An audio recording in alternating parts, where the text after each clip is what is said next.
तो आप लोगों में से बहुत से लोगों ने मेरे को कमेंट किया था कि भैया एनआईटी रायपुर अभी के हिसाब से कैसा है, हम लोगों को अभी प्रेफर करना चाहिए कि नहीं, इसका ये ब्रांच कैसा है, प्लेसमेंट कैसा है, सब कुछ के ऊपर एक वीडियो बनाओ। तो आज मैं एकदम पूरा अच्छा रिव्यू लेके आऊंगा, क्योंकि मैं एक स्टूडेंट हूँ एनआईटी रायपुर का। मैंने फर्स्ट ईयर पूरा खत्म कर लिया, अभी मैं सेकेंड ईयर में हूँ। तो अभी आज पूरा डिटेल रिव्यू करेंगे और मेरा कैसा पर्सपेक्टिव है एनआईटी रायपुर के ऊपर मैं भी बताऊंगा, और क्या क्या आप लोग को आना चाहिए कि नहीं ये भी बताऊंगा। तो सबसे पहले हम लोग इसमें सिर्फ मैट्रिक्स कट ऑफ वगैरह सब बताएंगे। सबसे पहले एक तो गाइस, अगर आप लोगों को काउंसलिंग करने में कोई भी प्रॉब्लम आ रहा है, तो मैं सोच रहा कि जो लोग चाहते हो कि मैं आप लोग हेल्प करूं, आप लोगों के साथ चॉइस फिलिंग करके दूं, तो मैं एक नीचे गूगल फॉर्म डाल रहा हूँ जो पेड होगा, ठीक है, ऑब्वियसली पेड होगा, क्योंकि मैं खुद बैठ के आप लोगों का चॉइस फिलिंग करके दूंगा। आपको जो भी प्रॉब्लम्स आएगा, सिर्फ जोसा नहीं, सी का भी एक बारे में कर दूंगा। मान लो कि मैं 399 इसका चार्ज कर रहा हूँ, आप लोग बस 399 पे करके, मैं नीचे दूंगा एक क्यूआर, उसमें पे करके स्क्रीनशॉट उसमें डाल देना। मैं अच्छे से प्राइस देख लो, 399 उसमें डाल के कर देना। तो मैं आप लोगों को कांटेक्ट कर लूंगा उसके बाद, और आप लोगों को मैं खुद से कर दूंगा, और बेस्ट जितना हो सके, जितना आपके रैंक पे आपको बेस्ट कॉलेज मिले वो मैं देखूंगा और करके दूंगा। अब इसका हिस्ट्री जान लेते हैं। ये क्या था, 1956 में स्टार्ट हुआ था, ठीक है। तो ये पहले एनआईटी नहीं था, पहले ये था, ये देखो, government college of engineering, GCET, ये था, ये पहले एनआईटी नहीं था ये। उसके बाद इसको एनआईटी में अपग्रेड किया गया, वो हुआ 1 दिसंबर 2005 में, नेशनल इंपॉर्टेंस में आया 2007 में। बाकी ये इतना इंपॉर्टेंट नहीं है कैंपस का जो ये है, तुम आप लोग एनआईटी रायपुर सर्च करके यूट्यूब पे, यूट्यूब बोल रहा हो, यूट्यूब पे भी देख सकते हो। बाकी तुम लोग इसका जो वेबसाइट है, एनआईटी रायपुर का मेन जो वेबसाइट है, ठीक है, उसके अंदर एक 3D टूर होता है, उसके अंदर आप लोग देख सकते हो। बाकी इसका जो स्केल है 100 एकर्स है। 100 एकड़ कहने के लिए है, बट पूरा 100 एकड़ में इसका कैंपस पूरा मतलब वो नहीं है। तुम मान सकते हो कि 60 to 70 एकर्स में इसका पूरा मतलब सब कुछ है, सारे बिल्डिंग्स वगैरह है, हॉस्टल्स वगैरह है। 30 एकर्स तो ऐसे ही जंगल्स थे, जब मैं आया था तब थे। अभी भी मोर देन, मान सकते हो कि मोर देन 10 to 15 एकर्स अभी भी जंगल ही है। अभी बहुत सारे डेवलप हो रहे हैं, जैसे कि इसमें और प्रॉब्लम से बताता हूँ, मैं सब कुछ के ऊपर बात करता हूँ। तो एनआईटी रायपुर में ज्यादातर ये देखो 100 एकड़ का कैंपस है, इसमें टोटल 100 एकड़ का है, बट उसमें थोड़ा बहुत मतलब पेड़ पौधे ज्यादा है तो कम हो जाते थोड़ा।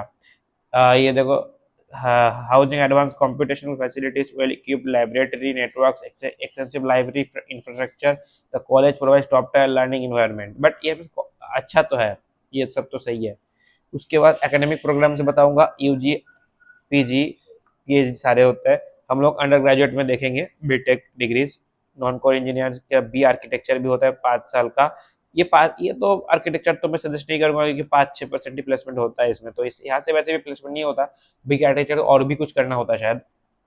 तो मैं जो मेन बात करूंगा बीटेक के लिए, ठीक है। तो बीटेक के लिए सबसे पहले सीट्स देख लेते हैं। सी एस में जो सीट्स है वो है 90+ सीट्स। उसमें एआई वगैरह भी सिखा देते हैं ये लोग शायद। और आईटी में भी 90 सीट्स, बाकी सब में 96 है। माइनिंग मेटलर्जी में आओगे तो इसमें 60+ सीट्स है। और माइनिंग मेटा का इसमें तुम, मैं अगर पहले ही ओवरऑल बताऊँ तो प्लेसमेंट तुम मान सकते हो कि 70 to 80% लोगों का हो ही जाता है, ठीक है। ये मैं अपने जितना पता है, मेरे को जितना पता चला उसके हिसाब से बता रहा हूँ। और जेई के हिसाब से कट ऑफ बता रहा हूँ, सीएस अगर जाओगे तो अप्रॉक्स 11,000 रैंक। आईटी जाओगे 15,500 समथिंग। उसके बाद ईसी जाओगे और फिर टेलीकम्युनिकेशन, उसमें जाओगे 22 से 23 हज़ार। उसके इलेक्ट्रिकल में जाओगे तो 30,000। मैकेनिकल वगैरह में जाओगे तो 38। और अगर सीसैप तक जाओगे, सीसैप में देखोगे तो इसका मान लो कि 4 से 5 हज़ार एक्स्ट्रा मान लो, ठीक है। सीसैप में ये जोसा का है, जोसा का, ये जोसा का लिखा हुआ है, ठीक है। अगर सीसैप में जाओगे तो 4 से 5 हज़ार रैंक और ज्यादा मान लो। एनुअल फी स्ट्रक्चर जो है 1,25,000, 1,35,000 होता है जनरल ओबीसी का। बट अगर तुम जनरल में less than less than 1 lakh वाले कैंडिडेट में आते हो, तो अबे यार क्या हो रहा है, लेस देन 1 लाख कैंडिडेट में आते हो, तब तुम्हारा ये फीस पूरा जो ट्यूशन फीस होता है,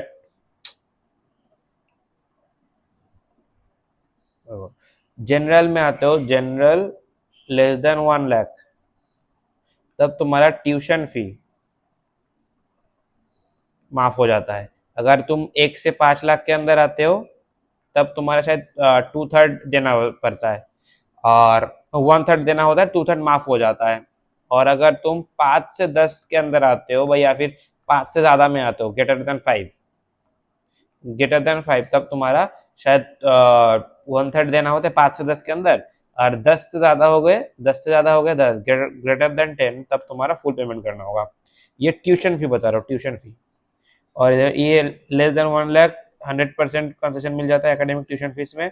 हॉस्टल फीस वगैरह 45 to 50,000 होता है, जो मैं बता रहा हूँ कितना होता है, 55,000 होता है। ठीक है, अब बढ़ चुका होगा पता नहीं, 55,000 मान के आ सकते हो तुम लोग। 100% मिल जाता है तुम लोग को, जो ट्यूशन फी है रिटर्न मिल जाता है। पार्शियल वेबियर जो 1 से 5 लाख होता है, उसमें 2/3, 5 lakh up to receive 2/3 remission, मतलब 2/3 छोड़ देते हैं, 1/3 पे करना होता है, 1/3 पे करना होता है। ठीक है, और बाकी स्टेट और नेशनल लेवल के सारे स्कॉलरशिप उसमें मिल जाता है। बाकी ये सब तो तुम लोग को पता चल ही जाता है, क्योंकि तुम लोग ये इंटरनेट पे अवेलेबल है। प्लेसमेंट वगैरह देख सकते हो कि टोटल मिला के ये सॉफ्टवेयर आईटी में 45%, कोर में 30%, एनालिटिक कंसल्टिंग, ये हमारे डेटा डेटा एनालिस्ट होते हैं, डेटा एनालिस्ट, इसमें बहुत ज़्यादा जॉब मिलता है। ठीक है, ये ज़्यादा मिलता है। ये बाकी ये सब तुम लोग तो पता कर ही सकते हो, क्योंकि प्लेसमेंट इसका तो थोड़ा बहुत अच्छा है टायर 3 के हिसाब, टायर 2 के हिसाब से। इसमें जो 4 साल का जर्नी होगा, फर्स्ट ईयर में तुमको फाउंडेशन सिखाया जाएगा, उसके बाद सेकंड ईयर में कोर्स स्पेशलाइजेशन, उसके बाद थर्ड ईयर के पहले इंटर्नशिप वगैरह, और फोर्थ ईयर में प्लेसमेंट वगैरह मिल जाएगा तुमको। और बाकी अब ये डिस्कशन मैं खुद आप लोगों को बताऊंगा। ये कुछ कुछ चीज़ें, जैसे कि इसको हटाओ, इसको नीचे आओ। सबसे पहले आता है तुम लोगों का हॉस्टल के बारे में। ठीक है, इसमें जो कुछ कुछ चीज़ें हैं जो इसमें नहीं था, जैसे कि ये थोड़ा बड़ा कर लेता हूँ मैं। ठीक है, अब ठीक है।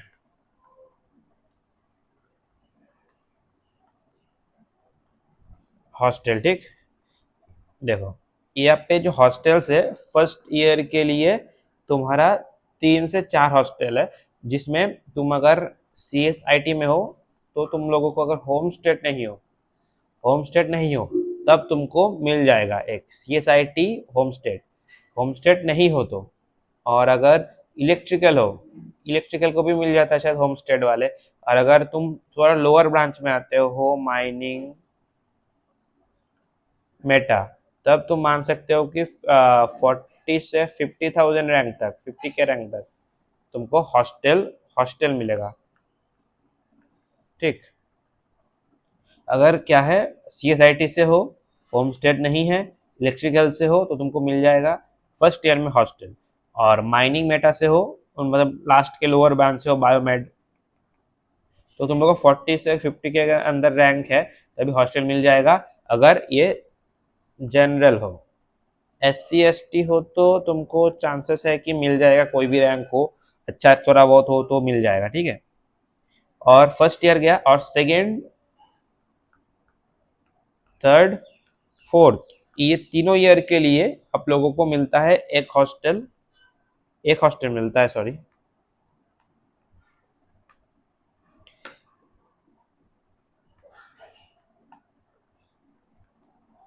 फोर्थ ईयर के लिए एक हॉस्टल मिलता है, जिसमें second plus third plus fourth year सारे रहते हैं। ठीक है, जिसको आप लोगों को अगर फर्स्ट सेम में आप लोगों को जनरल हो तो 8.5 CGPA से ज़्यादा लाना होगा। ठीक है, SC ST का अलग अलग होता है, बट अगर फर्स्ट सेम में हो जनरल में, तुम मतलब क्या होता है ना, सीट्स रहते हैं कि तुम जैसे कि मेटा में जनरल में तुमको थर्ड ईयर में सीट मिलता है 6। ठीक, तो 6, तो क्लास में 6 लोगों में तुमको आगे आना है। अगर 6 अप्रोक्स जाता है, मान सकते हो कि 8.5, हर ब्रांच में तुम मान सकते हो 8.5 के ऊपर जाओगे तो मिल जाएगा। CSIT वगैरह ब्रांच में तो 9 के ऊपर चला जाता है वो, हम लोग थोड़ा देख लेंगे। उसमें सीट भी ज़्यादा रहता है, 11 समथिंग सीट रहता है उसमें भी। ठीक है, हमारा जनरल में, मेटा में 6 सीट रहता है। तो ये हो गया हॉस्टल वाला। और जो यहाँ पे थोड़ा प्रॉब्लम है, जो है इसमें रेस्ट्रिक्शन। ठीक है जी, रेस्ट्रिक्शन जो है कि तुम रात के 8 बजे नहीं, 8, पहले ये था जब हम लोग आए थे तो हमारे टाइम पे कि 7:30 बजे तक तुम कैंपस के अंदर से निकल जाना होगा, मतलब उसके बाद तुम कैंपस के अंदर घूम सकते हो 9:30 तक, बट उसके बाद तुम कैंपस के अंदर भी नहीं घूम सकते, हॉस्टल के अंदर ही घूमना है। और तुम जो बाहर वाले हैं तो उन लोगों को बाहर ही रहना है, अंदर नहीं रह सकते वो लोग। ठीक। अभी क्या हो गया है कि तुम 10 बजे तक अपना स्पोर्ट्स कॉम्प्लेक्स खुला रहता है, उसमें बैडमिंटन बैडमिंटन अगर खेलते हो तो खेल सकते हो 10 बजे तक। अभी ये हो गया है, बट ये रेस्ट्रिक्शन है कि तुम रात को कहीं निकल नहीं सकते, तुम 10 बजे के बाद से तुम हॉस्टल के बाहर कहीं नहीं निकल सकते, उसके अंदर तुमको रहना होगा, हॉस्टल के अंदर ही रहना होगा। तो अगर तुम ऑर्डर वगैरह करोगे तो आ जाएगा, जोमेटो वगैरह आ जाता है, जोमेटो, स्विगी, ब्लिंकिट ये सब आ जाता है, बट वो 10 बजे से पहले करना होगा ये सब कुछ, ठीक है। और बाकी उतना कुछ खास तो है नहीं रेस्ट्रिक्शन। और फेस्ट वगैरह में बारे में बता देता हूँ। फेस्ट जो जो होता है, सबसे मेन इवेंट होता है इक्लेक्टिका इक्लेक्टिका, ठीक है। ये सबसे मेन होता है, जो साउथ वाले करवाते हैं। इसका जो मेन होस्ट रहते हैं, इसमें साउथ वाले ज्यादा रहते हैं, तो इसको साउथ वाला इवेंट बोलते हैं, बट ये सबसे बड़ा इवेंट होता है हमारे यहाँ का। और बहुत मजा आता है इसमें, माँ कसम बहुत मजा आता है। तुम लोग अगर मेरे इंस्टा जानते हो, रूपम _9605, अगर ये जानते हो तो इसमें तुम लोग देख सकते हो, फॉलो कर सकते हो। उसमें एक जगह मैं पोस्ट भी डाला हूँ 2 4, उसमें देख सकते हो। और बाकी इसमें सिर्फ इक्लेक्ट्रिका नहीं, इक्लेक्ट्रिका उसके बाद होता है एक संस्कृति, एक और एक इवेंट सबसे बड़ा समर, ये होता है तुम्हारा स्पोर्ट्स। चारों तरफ बहुत स्पोर्ट्स रहते हैं, तुम एक साइड चल रहा है क्रिकेट चल रहा है, एक साइड कबड्डी चल रहा है, एक साइड फुटबॉल चल रहा है, कुछ ना कुछ इवेंट चलता ही रहता है इस समर के अंदर। ये स्पोर्ट्स इवेंट होता है, ठीक है। ये चारों तरफ स्पोर्ट्स चलता है, बहुत दिन रात चलता है इसमें। रात के मान लो कि 8 9 बजे तक तो चलता है यही गेम, हर साइड गेम चल रहा है, कुछ ना कुछ हर टाइप के गेम चलता है, तुम जो जो आता है वो खेल सकते हो। अभी तो एक अच्छा चीज है कि हम लोग को स्पोर्ट्स में भी कोच आ गया है, ठीक है। तुम स्पोर्ट्स में अगर कुछ सीखना चाहते हो तो उसमें कोच के साथ जा सकते हो और कर सकते हो, उनके साथ सीख सकते हो तुम। कोच आ गए तो मजा आता है। उसके बाद अभी फेस्ट हो गया। और क्या बाकी है फेस्ट के अंदर, और भी है, जैसे कि एक होता था, उसका नाम भूल गया मैं, जिसमें तुम लोग मतलब एक ही 2 रात का होता है, 2 रात का होता है इसमें। इसमें गाना होता है, डांस होता है, मजा आता है। वो एक क्लब है, शायद क्या रागा रागा क्लब है, वो लोग करते हैं, ये बहुत बहुत अच्छा होता है। अभी नया स्टार्ट हुआ है अनंत्या, ये नया नहीं है, मतलब ये है ईसेल आईसेल रोबोटिक्स, उसके बाद टेक्नोक्रेसी, ये सब तुम क्लब के बारे में पता चल जाएगा कॉलेज आओगे तो। ये सारे क्लब मिलके एक इवेंट होता है अनंत्या। ये पहले तुम लोग वीडियो इसका नहीं मिलेगा, यूट्यूब पे सर्च करोगे, क्योंकि ये पहले नहीं होता था। ये भी बहुत तगड़ा आया था। इसमें इस बार कौन कौन आया था जानते हो? वो यूपीएससी वाले सर, उनका नाम आचार्य, यूपीएससी वाले सर एक होता है ना, जो इंटरव्यू लेते हैं, जो जिनका वो है बैठने का तरीका कैजुअल है, आपका बैठने का तरीका थोड़ा कैजुअल वाला, वो जो डायलॉग वायरल हुआ था, वो वाले सर आए थे। और एक है आचार्य प्रशांत सर जो है, वो आए थे। वो जो हमारे शायद इंडिया के सबसे बड़े फिलोसोफर है, वो आए थे आचार्य प्रशांत। देख लेना, लगभग यूट्यूब पे शायद 60 मिलियन के ऊपर सब्सक्राइबर है, और इंस्टा पे मान लो 12 से 13 मिलियन है। और एक इवेंट होता है जो है, जो हमारे वो जो ऑडिटोरियम है, इसका ऑडिटोरियम में होता है। ऑडिटोरियम में वो उसमें स्टैंड अप कॉमेडियन वगैरह आते हैं। ओ अच्छा, यही तो मिस कर गया तुम्हारा वो ई समिट होता है, जो अनंत्य के अंदर ही होता है, ठीक है। ई समिट ये तो बहुत अच्छा होता है। ई समिट तो जानते ही होंगे बहुत लोग, बहुत जो फॉलो करते हैं थोड़ा। ई समिट में एक साल वो आए थे हमारे, वो जो स्टैंड अप कॉमेडियन थे, उनका नाम क्या था, वो बहुत फेमस है, वो समय रहने के साथ वीडियो बनाते हैं। एक बार एंटी रैप सर्च कर लेना, शायद 2023 24 का है, ठीक है, एक बार सर्च कर लेना फेस्ट। तो यही है। और बाकी मैं बोलूंगा कि आप लोग अगर कॉलेज कैंपस लाइफ एंजॉय करना चाहते हो, कैंपस लाइफ तो इसमें नहीं हो पाएगा, कैंपस लाइफ थोड़ा खराब है। बाकी एकेडमिक देखोगे, एकेडमिक ये इसका लाइब्रेरी भी उतना अच्छा नहीं है। लाइब्रेरी के अंदर क्या है ना, तो बहुत रेस्ट्रिक्शंस है, बहुत सारे रेस्ट्रिक्शंस है भाई यहाँ पे, ठीक है। मैं बता रहा हूँ, अगर आ रहे हो तो आ सकते हो, इंजॉय होगा, फेस्ट वगैरह में इंजॉय होगा।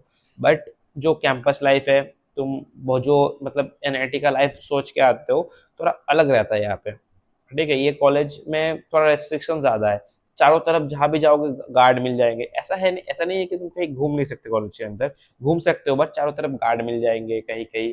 और मतलब बाकी एनआईटीज में जैसा होता है कि बहुत सारे कैफेज वगैरह रहते हैं उसके अंदर जो 24/7 खुला रहता है। तो हमारा कॉलेज ही 24/7 खुला नहीं रहता, तो इसमें कैसे खुला रहेगा?